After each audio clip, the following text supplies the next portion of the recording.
성경 마태복음 22장의 말씀을 오늘도 드라마 성경으로 함께 읽겠습니다. 제22장.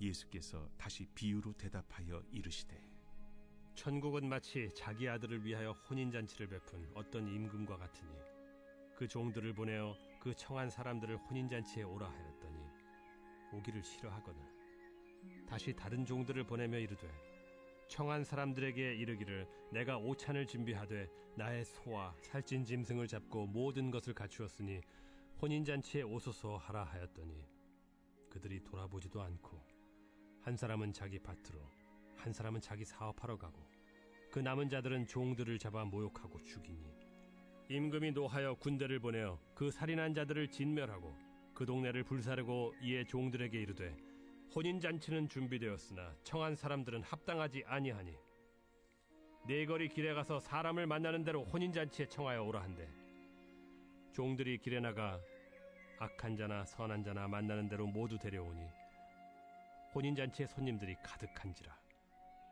임금이 손님들을 보러 들어올새 거기서 예복을 입지 않은 한 사람을 보고 이르되, 친구여, 어찌하여 예복을 입지 않고 여기 들어왔느냐 하니 그가 아무 말도 못하거늘 임금이 사환들에게 말하되 그 손발을 묶어 바깥 어두운 데 내던지라. 거기서 슬피 울며 이를 가게 되리라 하니라. 청함을 받은 자는 많되 택함을 입은 자는 적으니라. 이에 바리새인들이 가서 어떻게 하면 예수를 말의 올무에 걸리게 할까 상의하고 자기 제자들을 헤롯 당원들과 함께 예수께 보내어 말하되, 선생님이여, 우리가 아노니 당신은 참되시고 진리로 하나님의 도를 가르치시며 아무도 꺼리는 일이 없으시니 이는 사람을 외모로 보지 아니하심이니이다. 그러면 당신의 생각에는 어떠한지 우리에게 이르소서. 가이사에게 세금을 바치는 것이 옳으니까 옳지 아니하니까? 예수께서 그들의 악함을 아시고, 외식하는 자들아, 어찌하여 나를 시험하느냐? 세금 낼 돈을 내게 보이라 하시니 데나리온 하나를 가져왔거늘 이 형상과 이 글이 누구의 것이냐? 가이사의 것이니이다. 그런즉 가이사의 것은 가이사에게, 하나님의 것은 하나님께 바치라. 그들이 이 말씀을 듣고 놀랍게 여겨 예수를 떠나가니라. 부활이 없다 하는 사두개인들이 그날 예수께 와서 물어 이르되, 선생님이여, 모세가 일렀으되 사람이 만일 자식이 없이 죽으면 그 동생이 그 아내에게 장가들어 형을 위하여 상속자를 세울지니라 하였나이다. 우리 중에 친형제가 있었는데 마지가 장가들었다가 죽어 상속자가 없으므로 그 아내를 그 동생에게 물려주고 그 둘째와 셋째로 일곱째까지 그렇게 하다가 최후에 그 여자도 죽었나이다. 그런즉 그들이 다 그를 취하였으니 부활 때 일곱 중인 누구의 아내가 되리이까? 너희가 성경도 하나님의 능력도 알지 못하는 거로 오해하였도다. 부활 때에는 장가도 아니가고 시집도 아니가고 하늘에 있는 천사들과 같으니라. 죽은 자의 부활을 논할진대 하나님이 너희에게 말씀하신 바 나는 아브라함의 하나님이요 이삭의 하나님이요 야곱의 하나님이로라 하신 것을 읽어보지 못하였느냐? 하나님은 죽은 자의 하나님이 아니요 살아있는 자의 하나님이시니라. 무리가 듣고 그의 가르치심에 놀라더라. 예수께서 사두개인들로 대답할 수 없게 하셨다 함을 바리새인들이 듣고 모였는데 그 중에 한 율법사가 예수를 시험하여 묻되, 선생님, 율법 중에서 어느 계명이 크니이까? 내 마음을 다하고 목숨을 다하고 뜻을 다하여 주 너희 하나님을 사랑하라 하셨으니 이것이 크고 첫째 되는 계명이요 둘째도 그와 같으니 내 이웃을 내 자신같이 사랑하라 하셨으니 이 두 계명이 온 율법과 선지자의 강령이니라. 바리새인들이 모였을 때 예수께서 그들에게 물으시되, 너희는 그리스도에 대하여 어떻게 생각하느냐? 누구의 자손이냐? 다윗의 자손이니이다. 그러면 다윗이 성령에 감동되어 어찌 그리스도를 주라 칭하여 말하되 주께서 내 주께 이르시되 내가 네 원수를 네 발 아래에 둘 때까지 내 우편에 앉아 있으라 하셨도다 하였느냐? 다윗이 그리스도를 주라 칭하였은즉 어찌 그의 자손이 되겠느냐. 한마디도 능히 대답하는 자가 없고 그날부터 감히 그에게 묻는 자도 없더라. 아멘. 감사합니다. 여러분 오시느라고 고생 많으셨습니다. 사실 저도 새벽에 일어나서 정말 많이 당황하고 또 우여곡절 끝에 도착을 하게 됐는데 지금 눈이 정말 많이 와 있는 상태고 또 제가 올 때는 그때도 눈이 이렇게 계속 흩날리더라고요. 예, 이렇게 올 수 있는 것만으로도 참 감사하다 하는 그런 생각이 드는데 고백드리지만 사실 오늘 제가 설교 담당은 아닙니다. 근데 지금 길이 여의치 못해서 열심히들 오고 계시는 이 발걸음이 여의치 못하기 때문에 그래서 먼저 도착한 사람이 저라. 예, 그래서 올라왔는데 그런 생각이 들더라고요. 왜 내가 제일 먼저 도착했을까? 근데 옷을 갈아입으면서 그런 마음이 들더라고요. 야, 하나님께 감사하다. 그래도 부족한 종을 통해서 이렇게 우리 교회의 새벽 제단이 멈추지 않고 이렇게 될 수 있는 것도 하나님의 은혜로구나 그런 생각이 들더라고요. 그래서 하나님, 저 아무것도 준비 안 한 상태에서 강단에 올라가야 되는데 뭐라고 해야 돼요? 라고 열심히 계속 기도하고 묵상하면서 강단에 올라왔는데 응답이 있을까요? 없을까요? 있어요? 없어요. 그래서 너무 막막한 마음에 이렇게 올라왔습니다. 그러나 제가 마음으로 간절히 기도하며 오늘 이 시간을 감당할 텐데 그런 마음의 기도를 지금 계속 드리고 있어요. 하나님, 하나님의 말씀은 많은 말이 필요한 게 아니라 한 말씀이라도 우리들에게 하시면 우리들의 인생이 뒤집어지게 될 줄로 믿습니다. 그래서요, 오늘 제가 많은 말씀을 드리려고 이 자리에 올라온 건 아니고 간단히만 이 말씀을 풀어드리고 내려갈 텐데 부디 성령께서 어떠한 말씀이든지 여러분들에게 오늘 은혜 주셔서 그 말씀 붙들고 오늘 이 새벽에 기도하시고 또 돌아갈 발걸음이 저도 염려가 되고 걱정이 돼요. 여러분들 안전하게 돌아가셔서 오늘 하루도 주님의 은혜 안에서 평안히 잘 거하시기를 주님의 이름으로 간절히 축복합니다. 네, 오늘 우리가 읽은 이 말씀, 오늘 처음에 시작할 때에 천국은 마치 무엇에 비유할 것인가 하는 말씀으로 해서 천국을 잔치를 열고 그 잔치에 많은 사람들을 초청한 임금과 같다 이런 말씀으로 시작합니다. 그런데 이 초청에 대한 이 말씀 여러 가지 말씀을 보지만 오늘 이 말씀에서 우리들이 정말 잊지 말아야 할 하나의 그 중요한 사건이 있다면 저는 바로 이 사건인 것 같아요. 뭐냐 하면 초청받은 사람은 못 왔고 나중에 하인들을 보내서 수많은 사람들을 길거리에서 다 모아서 천국 잔치를 채웠는데 그 중에 한 사람을 향해서 주인이 이렇게 이야기하는 것이죠. 너는 왜 예복이 준비가 안 되었는가? 근데 여러분 조금 이상하지 않으세요?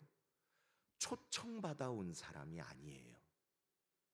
그런데도 불구하고 하나님은 너는 왜 예복이 준비되어 있지 않느냐? 너의 복장은 왜 이러느냐 하면서 쫓아내어 바깥 어두운 곳에서 슬피 울게 될 것이라고 말씀하신다는 사실이죠.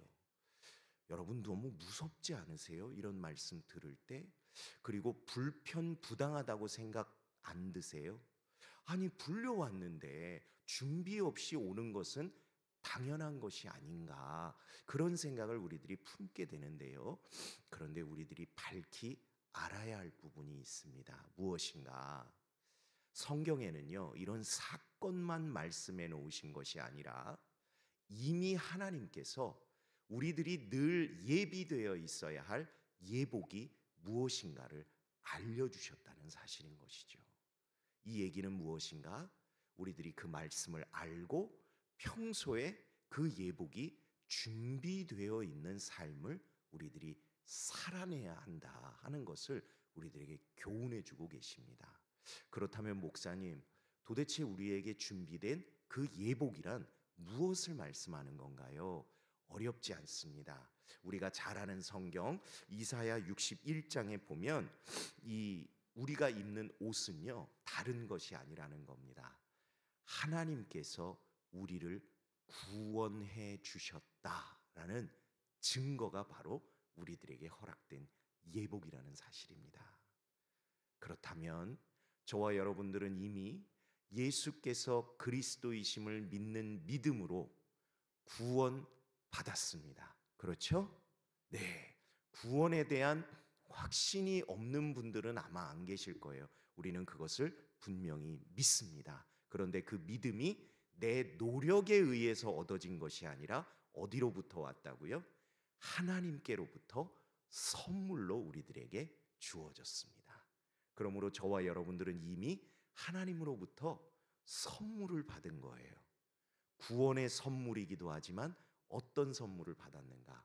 우리들에게는 이미 예복이 준비되었구나. 그 예복이 다른 것이 아니라 하나님의 구원이로구나. 그래서요, 우리들이 그것을 말씀을 통해서 깨달아야 할 때 어떻습니까? 이런 말씀을 대해도요, 두렵지 않은 거예요. 무섭지 않은 거예요. 오히려 감사한 거예요. 왜? 하나님이 우리들에게 이미 이 선한, 이 아름다운 예복을 준비해 주셨기 때문에. 근데 여러분들에게 한번 질문 드려보겠습니다. 우리들이요, 너무너무 귀한 예복을 선물로 받았어요. 근데 그러면 그 예복을 우리들이 어떻게 해야 할까요? 그냥 아무렇게나 내팽개쳐 놓을까요? 그냥 장롱에다가 넣어놓고 그냥 놔둘까요? 아니죠. 잘 관리해야 되겠죠. 그리고 그것의 격에 맞는 때에 그 예복을 잘 갖추어 입어야 되겠죠. 그래서 우리들이 또 하나 기억해야 할 말씀이 있습니다. 바로 계시록 19장에 나오는 말씀인데, 의인들이 입은 옷이 있다고 나와요. 그 옷을 입혀주세요. 근데 그 옷이 어떠한 옷인가? 뭐 어떤 재질이냐, 특정한 어떤 뭐 상표냐, 어느 회사 거냐, 그게 아니고요. 저를 한번 따라 하실까요? 옳은 행실. 잘 안 들려요. 다시 한번. 옳은 행실. 여러분, 이게 얼마나 중요한가? 하나님이 우리들에게 주신 예복이 있는데 그 예복을 우리들이 잘 관리하고 입고 보관하는 방법이 있는데요, 그게 다른 것이 아니라 우리들이 평소에 살아가는 옳은 행실이 바로 우리들의 예복이라는 사실입니다. 그러므로 우리들의 믿음은요, 정말 진리인 것 같아요. 로마서는 믿음으로 구원받는다라고 가르치시지만 야고보서는 행함이 없는 믿음은 죽은 믿음이다 가르치시는 것처럼, 우리들의 이 참된 믿음은 말씀과 믿음과 삶과 행실이 함께 갈 때에 하나님 앞에 온전한 믿음이구나 하는 것을 오늘 예복을 통해서도 다시 한번 우리들에게 깨닫게 해주시더라는 사실인 것이죠. 그러한 차원에서 여러분, 우리들이 하나님께서 나를 구원해 주셨다 하는 믿음만 가지고 구원받지만, 여러분, 믿음이 부족하다는 말씀은 드리는 거 아닙니다. 절대 오해하지 마십시오. 구원은 믿음으로만 받는 겁니다. 그런데 우리들이 믿음으로 구원받았다는 증거가 어디서 나타나는가? 우리들의 옳은 행실을 통해서 하나님이 나를 구원해 주셨구나. 또 저 일을 바라보면서 하나님께서 저 일을 구원해 주셨구나. 그러한 열매로 우리들의 믿음이 드러난다는 사실인 것이죠. 그러므로 어떠한 것이 우리들에게 너무나 중요한가? 저는요, 우리들의 평소의 일상이 너무너무 그런 면에서 중요하다고 생각합니다. 아까 천국잔치에 불려온 사람들, 대기하고 있다가 와라 할 때 왔나요? 아닙니다. 불시에 오라 할 때 왔습니다. 그러할 때에 믿음과 옳은 행실로 예복이 준비된 사람들은 아무런 문제가 없었지만, 시간이 마치 자기의 것인 양 내 마음대로 살다가 얼떨결에 불림받아서 잔치에 갔는데 쫓겨나는 인생이 될 수도 있겠구나라는 것을 오늘 이 말씀을 깨닫게 되는 것이죠. 저는 이 말씀을 보면서 제가 책에서 보았던 한 가지 이야기가 생각이 났습니다.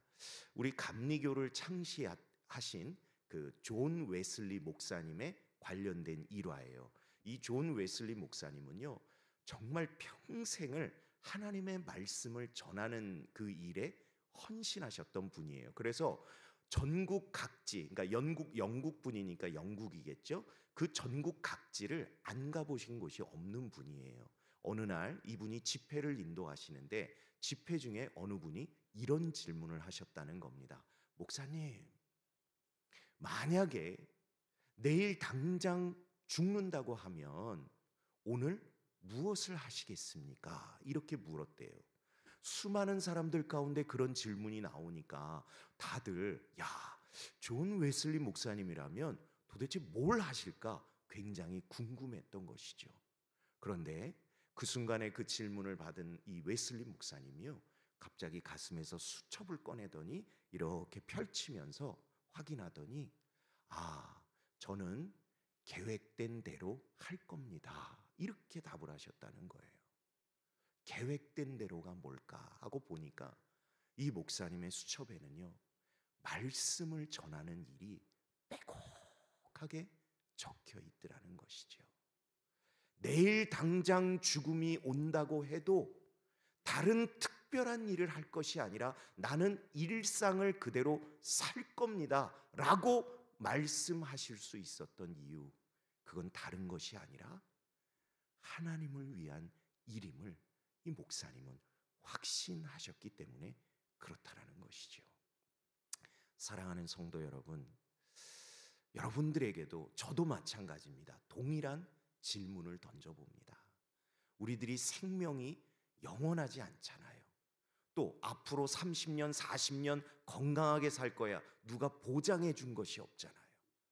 내일 당장 우리들이 죽는다고 해도 이상할 것이 없을 정도로 우리들의 생명이라는 것은 너무너무 연약한 겁니다. 그렇다면 내일 당장 내가 하나님께 부름받는다면 오늘 내가 하기로 했던 일들이 하나님 앞에 의미 있는 일인가? 정말 중요한 일인가? 언제 불려가더라도 우리들이 부끄럼 없이 하나님 앞에 입은 예복과 같은 삶으로 그렇게 불려갈 수 있을까? 우리들이 이 부분에 대해서 고민하며 기도하며 결단하며 살아가야 하지 않을까? 물론 여러분, 우리들이 의식주, 삼시세끼 또 이렇게 여러 가지 일반적인 삶을 살아가는 것 다 좋습니다. 그런데 성경에 뭐라고 나와 있어요? 무엇을 하든지 주의 영광을 위하여 하라, 이런 말씀이 있잖아요. 그런 차원에서 기왕에 우리들이 믿음을 가지고 오늘도 말씀을 듣고 하루를 살아가야 할 텐데 우리들의 마음 가운데 그런 묵상이 있었으면 좋겠습니다. 하나님, 오늘 제가 살아가는 이 한날의 삶이 그냥 지나가는 시간이 아니라 하나님께 영광이 되는 삶이 되게 하여 주시옵소서. 하나님의 영광을 위하여 선하게 쓰임받게 하여 주시옵소서. 그래서 언제 어떻게 하나님이 갑자기 불러가시더라도 아름다운 예복이 준비된 믿음의 사람이 되어 하나님의 천국잔치에 참여하는 복된 인생이 되게 하여 주시옵소서. 이렇게 오늘 이 새벽에 기도하고 결단하고 삶의 자리로 돌아갈 수 있는 저와 여러분들이 다 되시기를 주님의 이름으로 간절히 부탁을 드립니다. 기도하겠습니다. 하나님, 감사합니다. 오늘도 고르롭지 못한 날씨이고 환경이고 상황이지만 저희들에게 귀한 생명 주셨을 뿐만 아니라 발걸음을 안전하고 평안하게 지켜주시고 인도하셔서 오늘도 이 새벽에 다른 곳에 있지 아니하고 하나님 전에 나와 말씀 듣고 기도하게 하신 은혜를 진심으로 감사드립니다. 하나님, 오늘도 말씀을 통해 하나님께서 기뻐하시는 뜻이 무엇인지를 저희들이 전하고 나누고 깨달았습니다. 믿음으로 구원받을 뿐만 아니라 우리들의 옳은 행실이 바로 저희들에게 하나님이 주신 예복임을 깨달았사오니 언제 어느 때 하나님이 부르시더라도 하나님 앞에 감사함으로 찬송함으로 돌아갈 수 있는 저희들의 인생이 되도록 오늘 한날의 삶이 믿음과 행실이 하나가 되는 삶이 되도록 역사하여 주시옵소서. 그러나 이 시간 저희들의 부족함과 연약함을 다시 한번 주님 앞에 아뢰입니다. 도와주시옵소서. 믿음 없음을 불쌍히 여겨 주시옵소서. 하늘의 지혜와 능력을 더하여 주시옵소서. 그리하여 말씀을 듣고 고개만 끄덕이는 것이 아니라 삶으로 살아내는 기쁨을 저희들이 함께 누려갈 수 있도록 성령님 저희와 함께하여 주시옵소서. 오늘도 주님 앞에 귀한 예물을 드립니다. 또한 예물뿐만 아니라 이 새벽에 깨어 하나님 앞에 시간도 마음도 정성도 드립니다. 주님 기쁘게 받으시고 응답하여 주시되 이곳에 적힌 기도 제목 하나하나보다 더 크게 역사하시는 하나님의 응답을 경험하는 저희들의 인생 되도록 역사하여 주시옵소서. 믿사옵고 예수님 이름으로 기도드립니다. 아멘.